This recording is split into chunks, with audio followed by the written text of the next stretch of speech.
From WFTV, this is Channel 9 Eyewitness News at 5. Coverage you can count on.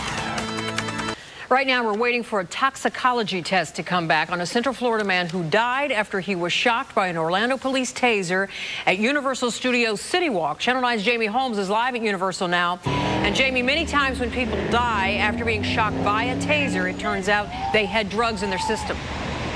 That is true, Marty. We don't know that in this case. We won't know until the toxicology report comes back. Police still say, though, that this man was acting completely out of control.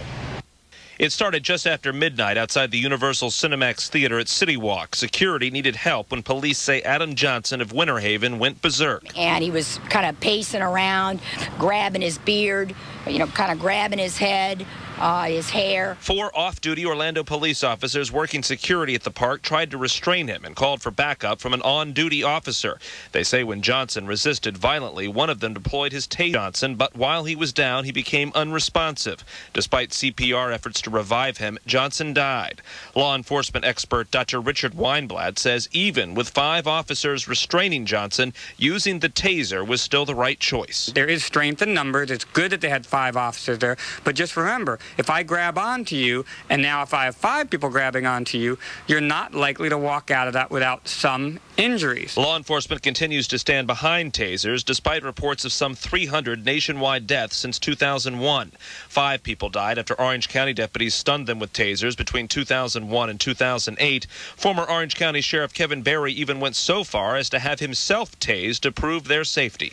It could take several weeks to determine a cause of death, but Weinblatt says tasers are still safer than fistfights or batons. And what we don't see in the headlines is the many countless encounters where it does work well.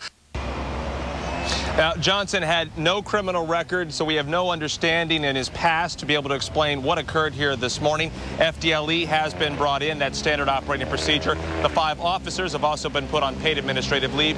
That, too, is routine. Live in Orlando, Jamie Holmes, Channel 9 Eyewitness News. And we have more details. There have been several disputed studies about the number of deaths that can be attributed to tasers.